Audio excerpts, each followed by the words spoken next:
right, I'm going to go ahead and get started just with introductions, and then if people join a little bit late, they won't miss hopefully too much. But welcome everybody who's joining us tonight, and thank you so much to the folks from LinkedIn for providing this opportunity for our students and alum and fellows. So my name, if you all don't know me, is Megan Topping, and I'm with 10,000 Degrees. I'm the Director of Corporate Engagement.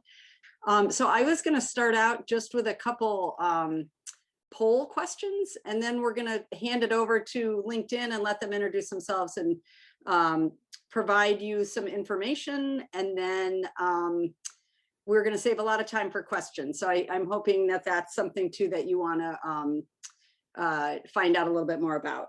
So the first thing I'd love to have you all do in a poll, the question is, have you activated, I think everybody here received a LinkedIn Premium. So the question is, have you activated your LinkedIn Premium yet?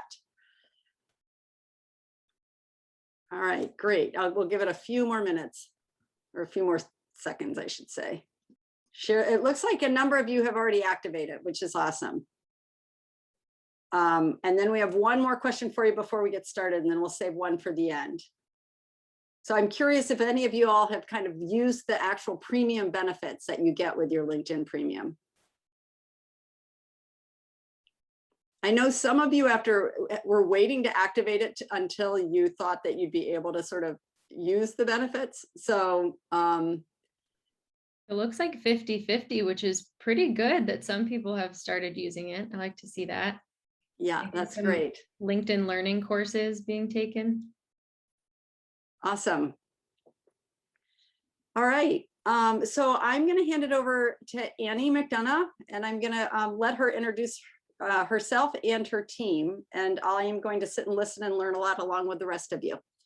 So thank you, Annie, and thank you, LinkedIn team, for joining us tonight. Thank you, Megan. We're really happy to be here. It's so great to see all of you. Thank you for joining us. My name is Annie. I'm going to do introductions in a second, but I wanted to just start out with an agenda so that everyone knows what we're going to cover on this call. So first up, the LinkedIn team is here. We will do introductions for you of who we are. Then we are going to get into tips and tricks for recruiting. So we're kind of covering recruiting across the board, but we're going to put our LinkedIn spin on it from what we've seen as recruiters. After that, we will do a little overview of what we offer at LinkedIn so that you're aware of opportunities for early in career talent within LinkedIn specifically that we'd love to see you apply to in the future. And then lastly, we've got some great panelists with us on the call that are open and willing to just answer any questions that you have about their experience at LinkedIn, about getting to LinkedIn, and really just the job search in general. So we'll do the Q&A at the end. Perfect. So meet the team. We've got some lovely LinkedIn faces here tonight. David, Damon, and Carice are going to be the panelists at the end. So we'll have them introduce themselves when we get to the Q&A. But for now, my name, like I said, is Annie. I'm a senior campus recruiter at LinkedIn. I've been at LinkedIn for a little over 2 years. And we always like to say something that's not on our LinkedIn profile.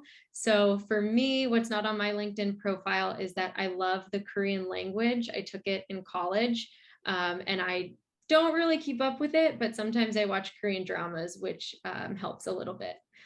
And I'm joined by my amazing coworker, Jaimir. So I'll pass it to him to introduce himself. Amazing, amazing. Thanks for the intro, Annie. With your obsession with the Korean language, I'd imagine you watch Squid Game. You've probably seen Parasite. So, definitely love that. Well, good evening, everyone. My name is Jaimir Tools. I work with Annie on the campus recruiting team.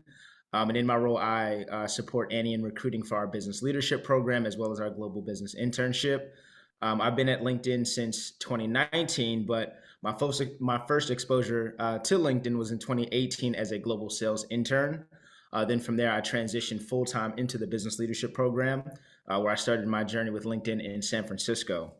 So very familiar with the Bay Area. I see a lot of you are representing the Bay Area, so we definitely love to see that. And then in terms of what's not on my LinkedIn profile, it's always hard for me to figure out, one thing to say because I have so many different interests. So I'll talk about my recent obsession, which is in for fragrances and cologne. So I have this super massive collection of almost 30 fragrances that I've purchased over the course of time. So, I love smelling good. I love having different, fragrances and flavors that I can switch it up with. So if you need any recommendations, I got you. I love that fun fact. Perfect. Thank you so much, Jameer. So now we're going to get into the section on tips and tricks. And we're really going to cover 3 kind of parts where we have tips and tricks for recruitment. The first is with your LinkedIn profile. If I think about like the stages of getting a job or getting hired into a role, the first thing I would recommend is setting up your LinkedIn profile, getting that set up for success. Once you have the LinkedIn profile, you're going to want your resume on there and have your resume good to go. And then the third step is to actually apply. So we're going to go through those 3 things: profile, resume, and application. So first up is profile. And I wanted to start off by talking about keyword searches. This is something that so many students don't know about, and I think it can be tremendously helpful for your profile. In terms of keyword searches, as recruiters, we are able to pick out keywords that we want in candidates, right? So I do a lot of sales recruitment, and some of the keywords that help me to find really good candidates for sales are things like leadership, sales associate, account executive. These types of words help me narrow down candidates within LinkedIn. So what that means for you is that if there are roles that you're interested in, you're a lot more likely to get reached out to by a recruiter if you have these keywords on your profile. I have up here on the screen too another example with finance, where there are different words that would be beneficial for you to have on your profile. So a quick little way to stay engaged here: type into the chat some of the words that would be good for you to have on your profile based on the roles that you think you'd be interested in. So maybe if you're a marketing major, what are some of the words that you think you'd want to put on there? I'd love to see if anybody has ideas. But that is the first tip in terms of how to make your profile stand out more for recruiters and make it more successful. So the next thing would be updated information on your profile. We see this a lot as recruiters, especially with people coming out of university or college. They forget to update one of their 2 things. Either they forget to update their profile or they forget to update their resume. So they don't have matching information. This can be tremendously confusing for us as recruiters. We don't know which one to trust. So we don't know if you are eligible even for the role. So my advice here is to make a habit of updating both your resume and your profile at the same time to ensure that they're similar. This kind of goes back to this keyword search thing. Your resume that you link to your profile cannot be used in our keyword searches. So if I search for, in the sales example, leadership, and you don't have that listed on your profile, but you do have it on your resume, I'm not going to be able to find it. So adding those keywords onto the profile and making sure that your profile matches your resume is going to be very, very helpful when it comes to getting reached out to. And then the last thing about updated information is just your about section, making that very authentically you. It doesn't need to be super stale and stuffy and in the third person or whatever. You can just really explain who you are and what you're looking for. And it's a great place to also add in keywords if you have a very specific role in mind. If you're more of a generalist, like you just got out of undergrad and you're not really sure what exactly you want to do, maybe you want to try marketing, maybe you want to try sales, then keep that about me section a little bit more general and broad. Because if I'm hiring for a sales role and I go onto someone's profile and their about me says, I want to be a product manager, it doesn't seem like the right fit, and I'm probably not going to select them for an interview. Okay, 2 more things on the profile. Picture is very straightforward. You can see the stat on the screen right there. You are 7 times more likely to be found if you have a profile picture. So don't shy away from posting one. It does not need to be overly professional. Just show your personality and be yourself. And I promise you that's going to make a difference with getting in touch with recruiters. And another stat on the picture thing is we recently rolled out a hashtag open to work photo frame that goes around your photo. If you choose to add this to your profile, you're on average 40% more likely to receive in-mails from recruiters and 20% more likely to receive messages from the LinkedIn community. So consider adding that open to work feature on your profile. And the very last thing I would love to see in the chat is for you to think about companies that interest you. I wrote 3 that are interesting to me: Nike, Disney, LinkedIn. I love all 3 of these companies. And so take a few minutes, take a few seconds to think about companies that you're like, wow, it would be so cool to work there. I'd love to hear again in the chat if anyone's willing to share something that excites them, a company they would be interested in, and follow those company pages on LinkedIn. Recruiters from those companies will be able to see that you're following them. I've seen it time and time again from candidates, like they'll follow the CEO of our company. And that stands out to me because it tells me they actually genuinely do care about our company and makes me a lot more likely to reach out to them. All right, so those are the biggest tips about the profile. Passing it to Jaimir to talk about, I think, resumes next. Definitely, definitely. So when it comes to resumes, it's always so I've heard so many different things throughout my collegiate career about how to develop the resume. What is an ideal resume supposed to look like? And I think these 3 key pillars here are super helpful in terms of really narrowing it down. So first things first, of course, proofread your resume. I know it sounds, pretty straightforward, but make sure that things are grammatically correct. You want to make sure that things aren't misspelled. Also, make sure your spacing is correct because, those are things that oftentimes us as recruiters really pay attention to, because it really does show that you have that attention to detail when you make sure that your resume is structured well. So make sure you get a couple of eyes on your resume. I know sometimes it's easy to kind of just remain independent and own the proofreading process of your resume, but don't hesitate to reach out to mentors and friends that have had internships or that have thrived in a professional space, so that you can get that second, third, and even maybe fourth pair of eyes on that resume. You want to also include a clear graduation year on your resume. So whether if it's you graduating in the springtime, you want to add that May or June of 2020, whenever you graduate, or if it's in the winter time, also include that as well. Another small piece in terms of like adding your schools on your resume, like if you do end up deciding to study abroad, I would say it wouldn't hurt adding that on your resume as well. I know I added it to mine when I studied abroad out in Thailand. So I always think that's just a nice, extra, piece of yourself that you can showcase on your resume. Of course, include your GPA as well on your resume. We'd always love to see, how you're doing academically. Um, and in terms of what to put on your resume, in terms of like how to structure your experience, you want to keep it to like a 3 bullet point maximum. You don't want to like have 4 to 5, even 6 bullet points, because at that point, recruiters look at so many different resumes on a daily basis, and when you have so many different bullet points for so many different experiences, it can kind of it can get hard for a recruiter to really get a true gauge of your experience. So try to keep it at a 3 bullet point minimum.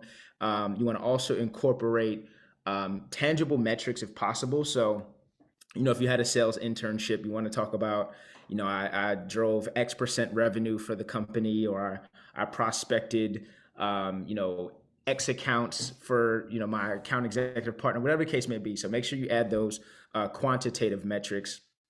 And in terms of resumes, you want to have more than one resume, right?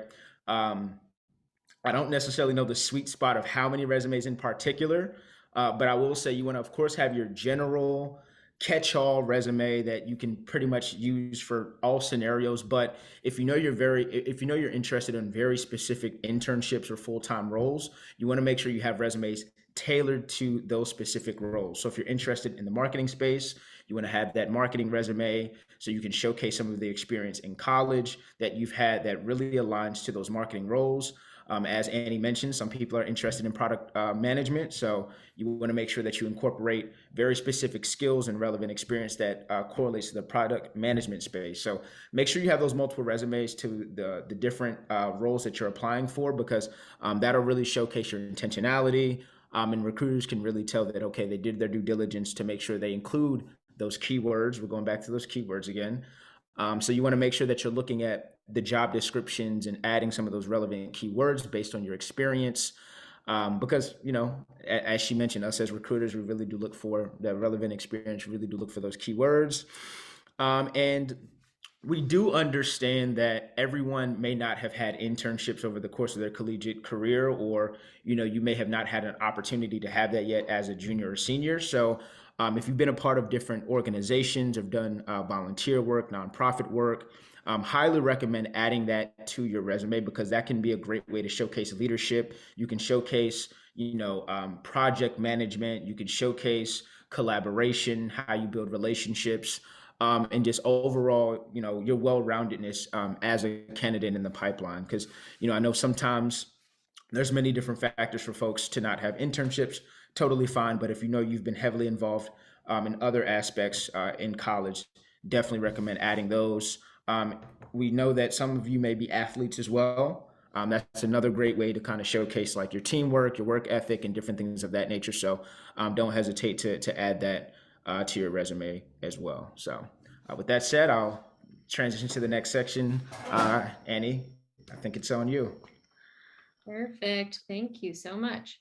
So then the last piece is going to be the application. So we talked about, you made your profile, you attached your perfect resume that's been proofread by many people, and now it's time to apply for roles. So I wanted to give a little bit of advice about finding roles and applying to them. The first things first, I wanted to talk about basic qualifications. This is something I was not aware of in college, but it's important to know that most roles are going to post basic qualifications. So it's essentially the minimum, like you must have these things in order to be considered. We see that a lot of people kind of disregard them. And so I think it's a good tip to make sure that you're reading through them and ensuring that you're eligible for the role. The reason I say this is that a lot of times recruiters at a company can see what other positions you've applied to at that company. So if you apply to 10 roles at LinkedIn, that's not necessarily a bad thing, but if you're immediately getting rejected from all of them because you don't meet the basic qualifications, maybe even if you meet mine, I'm not going to consider you because I see that you've sort of just applied to everything without really doing your due diligence. So that is worth noting. And then the next thing is the biggest piece of the puzzle with applying. Network as much as you can. And obviously we're obsessed with LinkedIn. So I'm going to talk about how to network on LinkedIn, but it's the best place to talk with people and learn about their experience before applying to a role. So this is the tip that I give my younger siblings. I have 2 siblings that are in college, and they've shared with me companies that they're interested in and excited about. And I tell them, go on LinkedIn, search for people at that company, and filter it even more to people that graduated from your university that work at that company. That gives you something immediately to bond and connect on.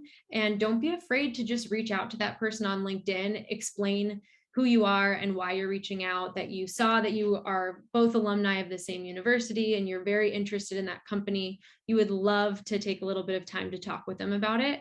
I think that's a great way to again, learn more about the company you're applying to and show that initiative. And hopefully, if those calls go well, they'll even be willing to refer you and give you that formal referral for the position. And that leads me to the third point, which is referrals. So doing the networking on LinkedIn can be super helpful for getting referrals. And if you get a referral, it means usually that the recruiter is more likely to get a chance to look at your profile. So that's a great tool for getting your foot in the door. I also pointed out here informational chats with former interns. So people that have been working for a long time are pretty busy. Their day-to-day can be long. I find that former interns that maybe are still in college, they're way more eager and excited to talk with people about their experience at the company. And so if you want to hear from someone that's kind of close to your age, that you think is actually going to respond to you, because let's be honest, some people just don't respond to you on LinkedIn if they're really busy. Former interns are a great way to get more insight into a company, and they're a lot more likely to chat with you. So those would be my pieces of advice for applying to roles. We have a slide in the future about where you can find applications for our roles. And then for any other company, you can search on LinkedIn on the jobs page and filter it by company and that sort of thing. And I want to quickly just emphasize something Annie touched on about when you are reaching out to folks on LinkedIn, whether if it's a recruiter, someone that works at the company, past intern, always, always, always, always include a note, but like make sure that the note is very relevant and like you took your time out to include something very intentional in that note, because folks on a daily basis, specifically in the recruiting space, get so many connection requests on a daily basis. So to be able to stand out and be very intentional about the note that you include in the connection request is super important. With that said, I did want to quickly shout out, and sorry if I mispronounced the last name, John Delgadillo sent me a connection request. He's on the call right now, and I'm 100% going to accept because he added that note, kept it super personalized, and yeah, so I'm going to accept it. And shouts out to you. Just wanted to give you your kudos. I love that. All right, so I guess it's back on me. So I'm going to quickly talk through the LinkedIn programs that we offer. So both our full-time as well as our internship opportunities. So we can go and transition to the next slide. Okay, cool. So first things first, when you are doing some research or looking to do research to find those internships or entry-level roles at LinkedIn, I 100% recommend going to our LinkedIn careers page. Here you'll be able to find all the internships, at least on the business side. You'll be able to find all of our internships, whether if it's our global sales intern, a global business internship, our marketing and communications internship. We also have, creative studios internship, and the list goes on and on. You can also find our entry-level roles here. So whether that's the business leadership program, our strategy operations analytics rotational program, I know that's a mouthful, and the list goes on and on. So Annie just dropped our careers page in the chat. Highly recommend taking a look at that so you can learn a little bit more about the roles that we offer here at LinkedIn. We can transition to the next slide.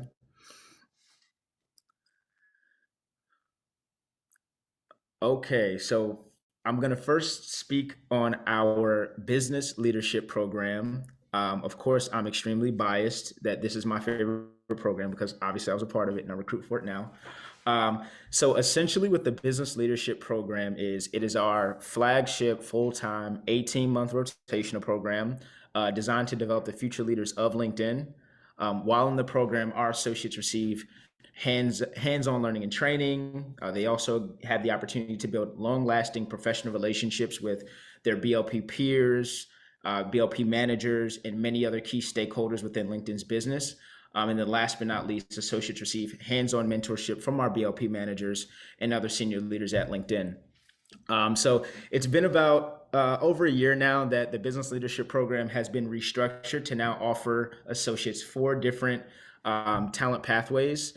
And those consist of software as a service sales, which is more so of our client-facing sales pathway. Then we have our non-quota pathway. And the best way to explain this for me is always customer experience.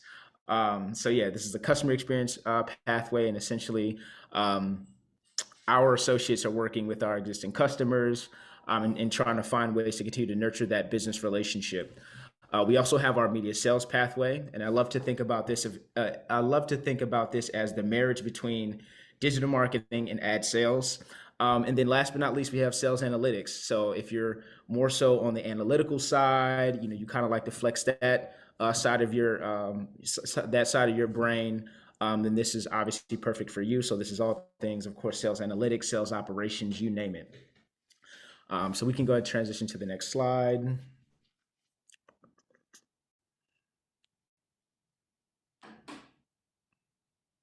All right, so if you take a quick look at the picture, you may see someone familiar in the bottom left-hand corner. Didn't want to do a self shout out, but it is what it is. So the program objectives, we stand on 3 core pillars for the business leadership program, and those are to develop leadership, provide opportunity, and to empower associates. So as I mentioned, the core focus of the business leadership program is, like I said earlier, to develop the future leaders of LinkedIn, and to really just establish a network of great talent that stay at LinkedIn, that excel at LinkedIn, and that spread their wings all across our business. So you'll find BLP alums still at LinkedIn that started in the first ever cohort in 2013. Clearly get my years mixed up. And you have folks that are, managers, directors, and in many different aspects of the business. So, of course, the program does stand true to its core of developing leadership, providing opportunity.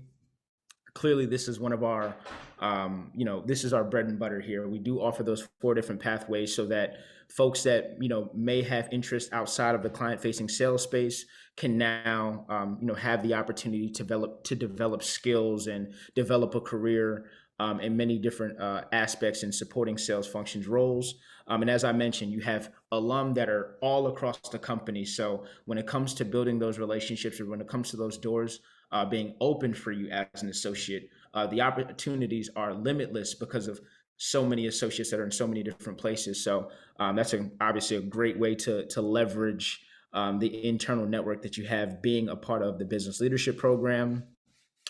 And then, of course, last but not least, to empower associates. So, as I mentioned early on, you really do have the opportunity to have that hands-on training. We're not necessarily expecting you to come in, with the most technical sales skills or analytical skills. Those are the things that we aim to teach you, that we aim to help develop you in through the different facets of the rotation. So, don't feel like you have to, have X amount of years of experience in one of the 4 pathways, because as I mentioned, we're looking to empower you as an associate and develop and grow you at LinkedIn.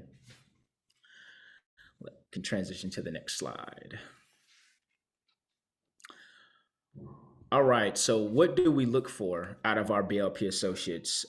If you all take a quick look here, you won't see very specific technical skills, as I mentioned, because those are the things that we aim to teach you at LinkedIn. So a couple of things that I'll call out is just, enthusiasm towards a career in tech sales or sales partner roles, a passion for and knowledge of LinkedIn. So whenever we're on our recruiter phone screens, we always look to see how intentional are you about wanting to join LinkedIn. Pretty much everyone that you come in contact that works at LinkedIn are very passionate about the company, very purpose driven, and really stands true to our vision of creating economic opportunity for every member of the global workforce. So, making sure that we're maintaining a employee base of folks that are truly passionate about LinkedIn and looking to continue to spread the message and live up and uphold our mission and vision. Of course, leadership potential, because this is a leadership program. We're of course expecting folks to stay at LinkedIn and thrive at LinkedIn and transition to leadership roles to continue to, develop talent for generations to come. These are things that we also look for. Of course, work ethic and resilience. There's many different ways that you can showcase this on your LinkedIn profile as well as on your resume. Storytelling and communication skills. Storytelling is extremely, extremely important when it comes to being in the sales space. Being able to, of course, influence and persuade whether if it's a senior VP of sales or senior VP of recruiting, being able to tell the LinkedIn story to that person to really get them interested in wanting to invest into LinkedIn as a client. And then the last two are the ability to adapt and navigate change and the ability to be self-aware. When I say being self-aware, given that you are going to be working with anywhere between 14 to 18 other individuals, you all will be coming from very different backgrounds, whether if it's socioeconomic backgrounds, collegiate backgrounds, and having this self-awareness to really build a genuine relationship with someone based off your differences and understanding that that's where the real value lies in the relationship is extremely, extremely important. Perfect. So we can actually skip this slide just in the interest of time. We plugged on the chat the website, and it does share the steps of the interview process, so you can see that there. But the last thing we wanted to highlight, now that we've talked about our full-time opportunity, are our internship opportunities that are for current juniors that are going to be doing this summer before their senior year. So if you're on the call and that's relevant to you, I wanted to plug them. And if you are not quite at your junior year yet, keep these in mind for the future. You can always fill out the interest form on our website. But we offer two different internships, a marketing and communications internship and our global business organization internship. There are a lot of similarities, as you can see on the slide, the amount of time, the fact that they're full-time conversion eligible, meaning at the end you could get a return offer. The global business organization internship is a little bit bigger, but there's a lot of information on these on the website. So definitely encourage you to check them out if this seems exciting to you. We consider a lot of different students. Don't be intimidated to apply. We want to teach you what we know, so you are not required to have a previous internship, and we consider a lot of different majors. If you add us after this meeting on LinkedIn, we can always answer more questions on this stuff in the future, but why don't we go ahead and move into the Q&A with the panelists.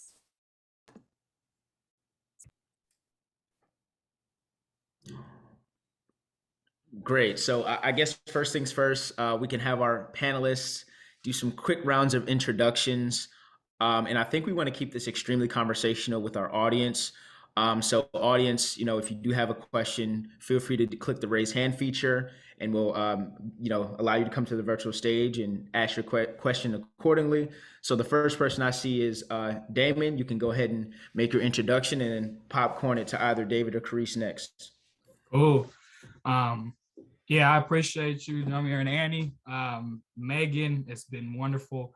My name is Damon Wiley. I'm born and raised in the Bay Area, born in Oakland, raised in Antioch. So I saw a lot of you guys are in Oakland and SF, so it's nice to be talking to my people. Right now, I'm working at LinkedIn as a business leadership program associate.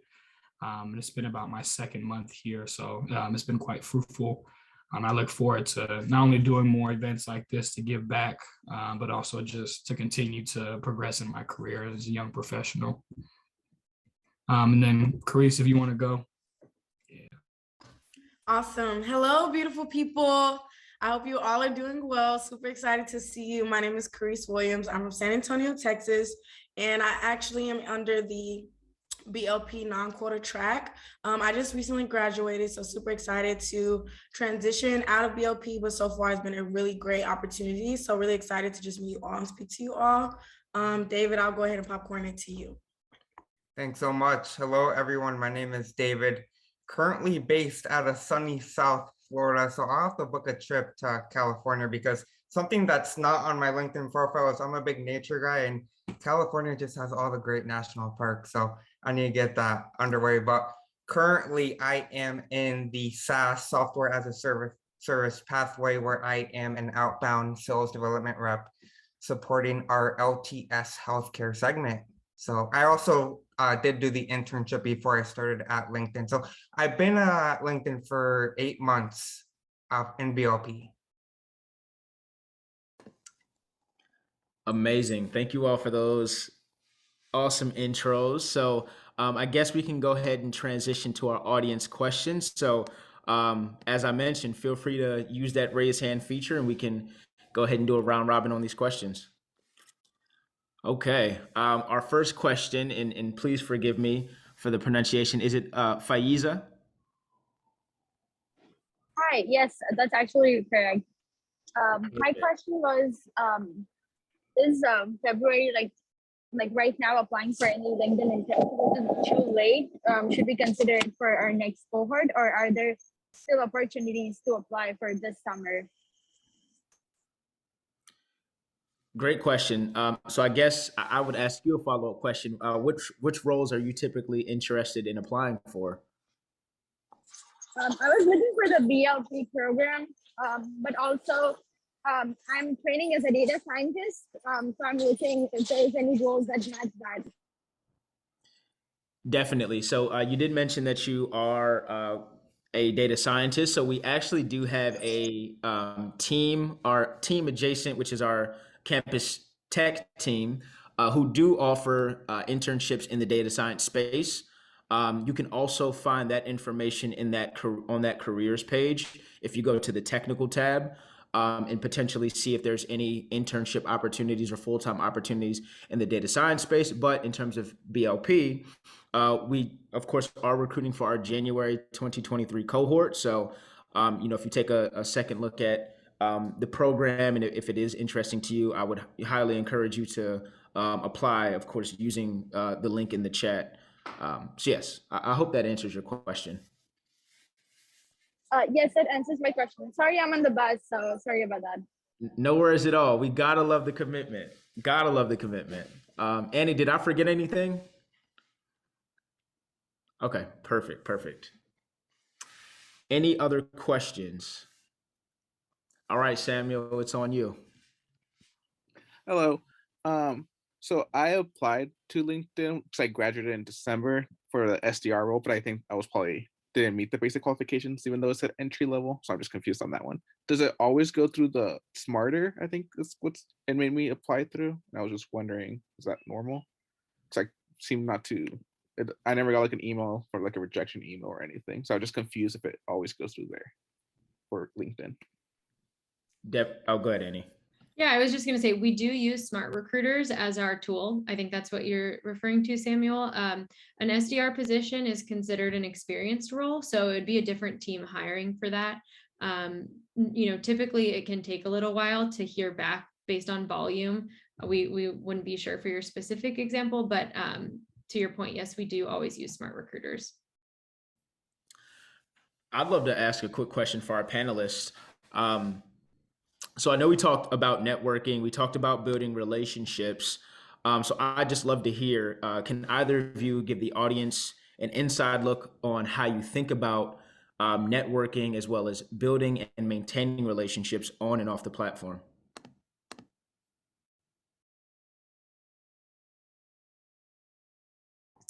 I can jump in. I'm not sure. Look, we have a younger audience. I'm not that young, y'all. I'm literally will be 24 in April. But I don't know if you've heard of Pokemon where they're like, gotta catch them all. Like, basically, you gotta catch everyone. On LinkedIn, you should be networking with any and everyone, especially people and recruiters whose opportunities you are interested in. But I would highly recommend like reaching out to like me or other BLP alum. You can find us at looking at the hashtag like BLP alum to kind of talk more in depth about our experiences about our program. But I think it's a really great opportunity to connect with people who you're interested in. This can be personally or professionally, but it's a great opportunity to just have insight on what kind of questions do recruiters ask? What does the application process look like? How is it that I can best leverage my experience to put myself in the best possible position to get the role that I'm looking for. So I'd be happy to talk with any and all of you who are interested in applying after this call to see how is it that we can get you through the door. I think when we talk about networking, it's important to bring up strategic networking. So what I mean by that is really reach out to the people that you want to one day be in their shoes, to have that role that you want to go into down the line. So obviously with LinkedIn, definitely drop a note when you are connecting with different professionals that you want to get into the exact industry or company or role. And I think I heard that you guys have premium licenses, if I heard that correct. So if that's the case with premium, there's a certain feature on premium that you can actually send a longer connection request than you could versus a note without being connected to that person. So that's another perk when you guys are reaching out to different people. As far as the networking that goes on at LinkedIn, if you guys are really considering BLP, BLP is phenomenal for mentorships and network requests, because when you do join BLP, not only are you connecting with your fellow cohort, you're connecting with your BLP buddy, which is a dedicated mentor specifically for you. So that's a plus, who could, show you the different ropes of LinkedIn when starting out. I know when I started, I had a ton of questions and my BLP buddy was always there for me. But, I think it goes further than that, not only within BLP, but, the company in general, given the fact that we are the world's largest professional network.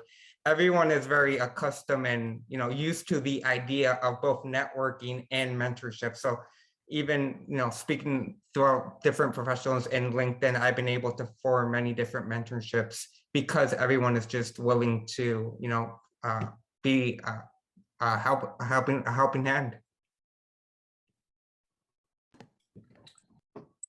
Yeah, I was gonna say too, to add on to them. Yeah, I'm not gonna sit up here and lie to you guys. It's tough to reach out to people, right? Especially like our generations. It's easy to text. It's hard to call. It's hard to reach out. It's hard to get connected. It's hard to make a LinkedIn. It's hard to make a resume. A lot of us feel like we don't have guidance, or we don't have a support system. What does that look like, right? And so I think, speaking about LinkedIn's network in and out of the office, I think for myself, I spent a lot of time trying to be uncomfortable, because if I push myself to be uncomfortable and it becomes comfortable, then I'll be at the place that I want to be at, right? All of us talk about, we want to make money, we want to be rich, we want to have this like dream job, or we want to work in nonprofit and help this and that. But the biggest key to whatever job path that you guys want, LinkedIn, Google, Salesforce, or a nonprofit space, whatever that be, it all starts about the relationships first. And so part of the reason why I chose LinkedIn was just because of that, one of the core values, which is relationships matter, right? And so, and I've seen that emanate like through my interview process with my recruiter to, me getting an actual job, to prior to connecting with a lot of folks. And so, yeah, I just think taking that extra step to be uncomfortable is going to allow you to be successful in whatever job path you go down. I love that. I love that. Everybody, y'all dropped some gems. I dropped some gems. I need to pull out a notebook myself and take notes. I love it. I love it. Okay, audience, anyone have any questions? If not, I just told my panelists that I have a long list. So if I got to get into my bag, I can do that too. But yes, feel free to raise your hand if you have any questions for our panelists, or for Annie or myself.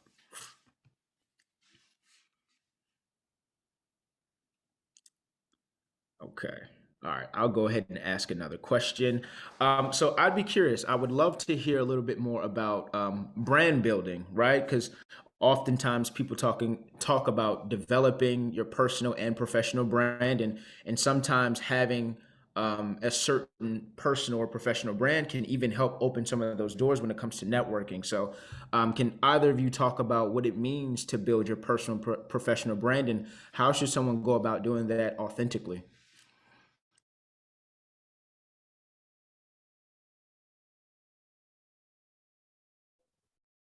Because I can go first. Yeah, I wanted to, the late and great Maya Angelou, she would speak about, it's not about people remembering your name or your face, it's about how you make people feel. So I think that's exactly to Jamir's question for me, is about brand building and brand awareness, right? Like, you have that certain person likes to wear bow ties, or suits or blazers, or a regular shirt. But I think for me, brand awareness is all about how you're making others feel, and how welcome and inclusive you're making the space for them.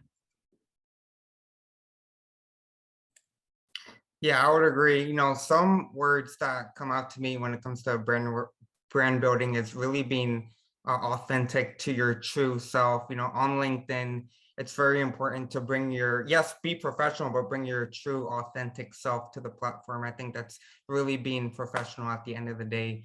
So, really show who you are and, your true personality when it comes to reaching out. And at the same time, when you are reaching out and trying to form mentorships, you're going to be given a lot of value. So one of the key things when it does come to building mentorships is adding value back, whereas it could be, offering assistance on a current project they're working on, or even finding an article that you guys spoke, that you and your mentor spoke on the last coffee chat, and sending it to them as a follow-up. So little things like that give more credibility to your professional brand.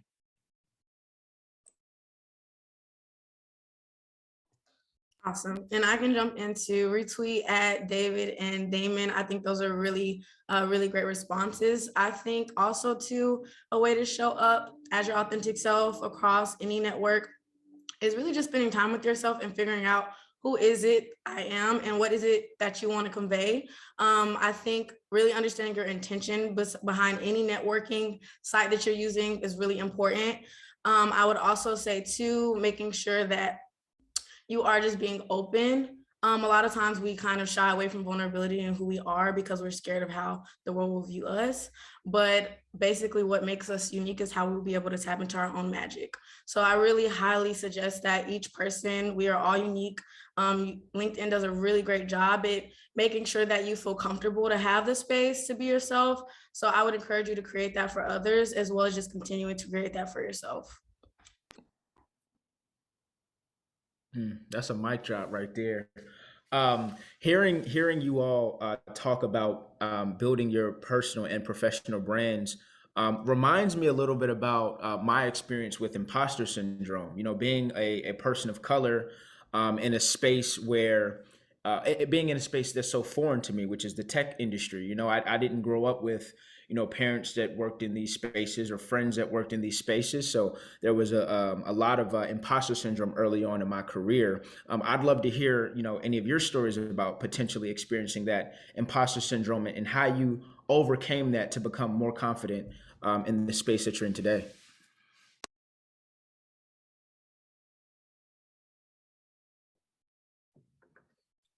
Yeah, great question. As far as imposter syndrome, yeah, I think growing up for me being biracial, half black, half Thai, I think a lot of trying to figure out what culture I was a part of, right? And understand that when I got to college, I understood that I was both, but for a long time, it was always trying to figure out, was I one, was I the other? I think as far as growing up for myself, I'm first generation, low income, come from very humble beginnings. And everything that I learned was actually from networking, right? Like talking to some of my classmates, their parents, or some of these teachers or superintendents or, principals, trying to pick their brains because for me, in my experience, I was upset at where I was and I wanted to be in a better place. And I had to sit down and think to myself was, if my parents didn't have the resources to get me to that place, then what could I do to further, my education or my career endeavors or just my mental capacity and just education in different ways outside of school, right? And so I think for myself, not everyone has like that go-getter mentality, but I will say that everyone wants to do better for themselves and their families, right? And so really it comes down to what does that look like for you? And all goes back to my statement about being uncomfortable is how do we become uncomfortable and push ourselves so we can have a better outcome for our parents and ourselves. So I think that's my answer to that.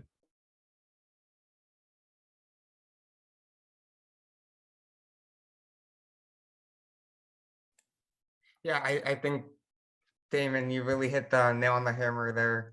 I guess like to add to that, when I was facing my imposter syndrome as a college student where I didn't really know what I was going to do, I really thought to myself and reflected upon myself that I was a bit of a perfectionist. I really wanted to understand everything, have my hands in everything, which I found out later on really wasn't sustainable and not even possible. And I had a rude awakening because of that. And then it was, a mentor that really helped me out to, build up my confidence level and ultimately gave me some key skill sets that I still use today. But yeah, that's all I gotta say. Yeah, and retweet. I think, look, we are only as big as our village. Jameer and Annie are fantastic. And having just a community that's willing to support you throughout any transition period within your life is super important. So having someone who believes in you is really the only way, or one of the ways that you can essentially believe in yourself, or at least strengthen that belief. I'm a big proponent of that. And I think with imposter syndrome, you have to just understand that at the end of the day, you are a unique individual on this earth and no one can do what you can do. Regardless of how many applications you apply to, how many rejections you experience, no one literally genetically, like biologically, is you. So I hope that gives you a little more confidence in your capabilities and what you can bring to the table. But I definitely recommend reaching out to your community, finding support that way, and just even connecting with people who also have that similar vision. And I definitely guarantee you that you're in the right hands with Jameer and Annie. They only have shown me the utmost support since I've been here, and even in my transition here, the recruiters in LinkedIn are super fantastic. And one of the reasons that I actually got hired in BOP was because of the recruiter who actually reached out to me. I love it. I love it. I love it. So we have time for one more question. So I want to make sure I open that up to the audience. So feel free to, as always, raise that hand and we can go ahead and, get that last question answered for you. All right, I'm gonna try to keep us right to our time, and it's 5:59 and 30 seconds. So I just want to say a big thank you to all of you from LinkedIn, and Maria, you too. It's been really great, and thank you for all the good thoughts and advice. And I think I'll probably just feel free to reach out to them. I may supply emails as well to them. I think that's probably okay with everybody that was here today. And I think that's it. So thank you, everybody. Thank you. This was great. Megan and Maria, thank you so much. Everyone, thank you for attending. I hope you all have a great weekend and have a great evening. All right. Bye.